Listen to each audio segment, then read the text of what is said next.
بسم الله الرحمن الرحيم. سبح لله ما في السماوات وما في الأرض وهو العزيز الحكيم. هو الذي أخرج الذين كفروا من أهل الكتاب من ديارهم لأول الحشر ما ظننتم أن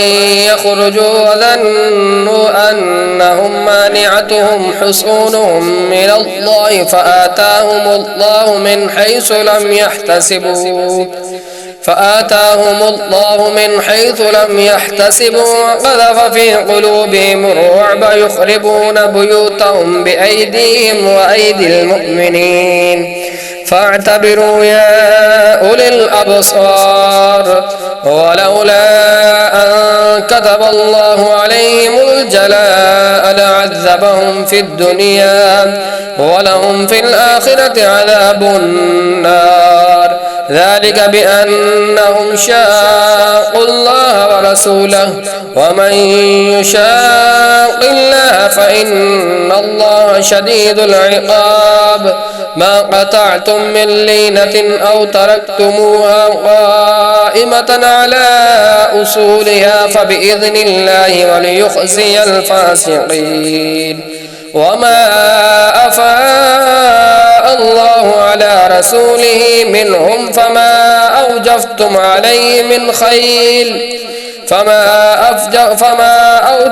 عليه من خيل ولا ركاب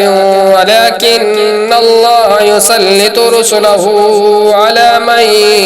يشاء والله على كل شيء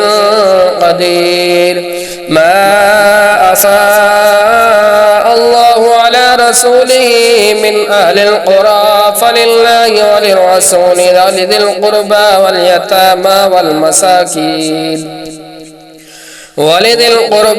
واليتامى والمساكين وابن السبيل كي لا يكون دولة بين الأغنياء منكم.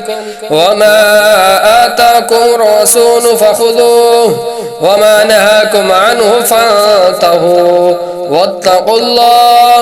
إن الله شديد العقاب. للفقراء المهاجرين الذين أخرجوا من ديارهم وأموالهم يبتغون فضلا من الله ورضوانا وينصرون الله ورسوله أولئك هم الصادقون. والذين تبوأوا الدار والإيمان من قبلهم يحبون من هاجر إليهم ولا يجدون في صدورهم حاجة مما أوتوا ويؤثرون على أنفسهم ولو كان بهم خصاصة ومن يوق شح نفسه فأولئك هم المفلحون. والذين جاءوا من بعدهم يقولون ربنا اغفر لنا ولإخواننا الذين سبقونا بالإيمان ولا تجعل في قلوبنا غلا للذين آمنوا ربنا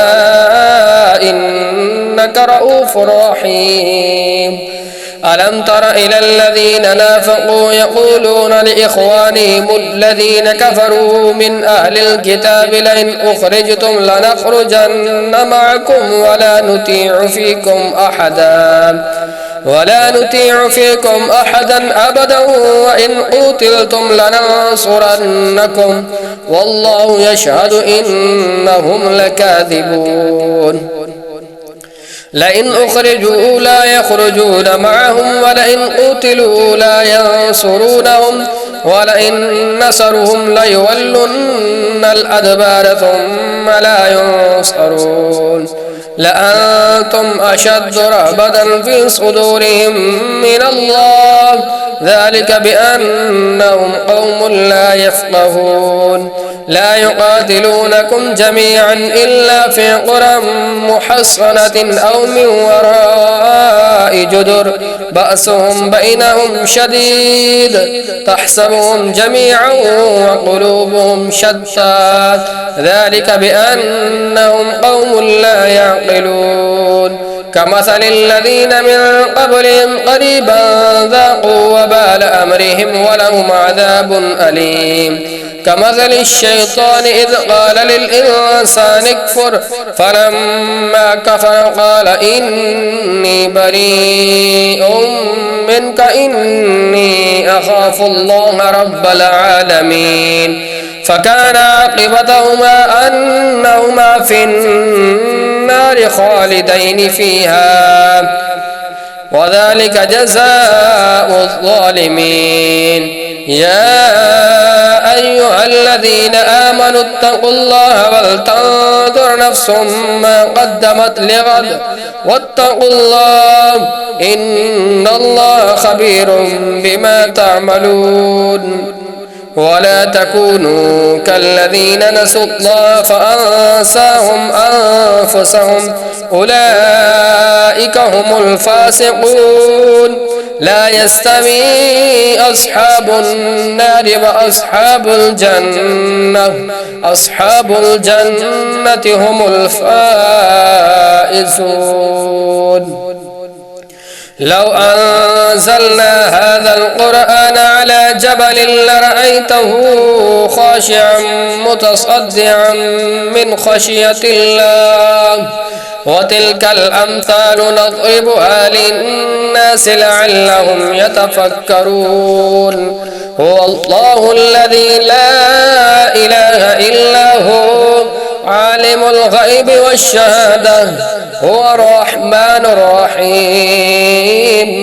هو الله الذي لا إله إلا هو